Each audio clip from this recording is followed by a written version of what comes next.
చేయి చేయి కలుపుదాం, చెలో నడువు కదులుదాం, కోటంరెడ్డి సీతారన్న దండుల పోదాం.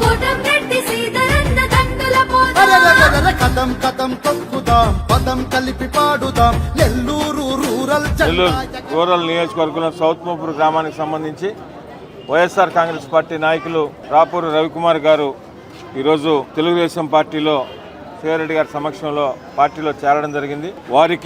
వారితో చేరిన వారి బంధువులు మిత్ర బృందాన్ని అందరికి కూడా తెలుగుదేశం పార్టీలోకి స్వాగతం పలుకుతూ ఇప్పటికే నెల్లూరు రూరల్ నియోజకవర్గంలో సౌత్ మోపూర్లో కానీ తెలుగుదేశం పార్టీ అత్యంత బలంగా ఉంది. రవికుమార్ చేరికతో మరింత తెలుగుదేశం పార్టీ సౌత్ మోపూర్లో బలపడింది.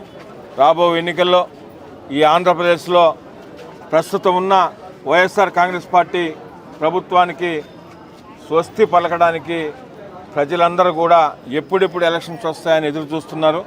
ప్రత్యేకంగా నెల్లూరు రూరల్ నియోజకవర్గంలో ప్రతి ఒక్కరు కూడా నెల్లూరు రూరల్ నియోజకవర్గ ప్రజలు ఆలోచించేది ఒకటే, నిరంతరం నెల్లూరు రూరల్ నియోజకవర్గంలో అందుబాటులో ఉండే వ్యక్తి, అందుబాటులో ఉండే ఎమ్మెల్యే కావాలన్నా నెలకే ఎప్పుడో చుట్టం చూపుకి నియోజకవర్గానికి వచ్చిపోయే వ్యక్తి కావాలా.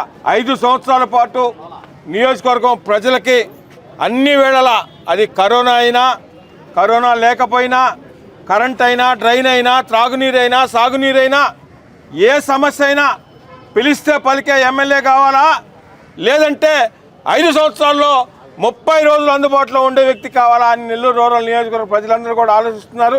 తప్పకుండా రాబో ఎలక్షన్లో శాసనసభ్యులుగా సీతారెడ్డి గారిని, పార్లమెంట్ అభ్యర్థిగా వేమిరెడ్డి ప్రభాకర్ రెడ్డి గారిని అత్యంత భారీ మెజార్టీతో కార్యకర్తలు ప్రజలందరూ కూడా గెలిపిస్తారని మేము తెలియజేసుకుంటా ఉన్నాం.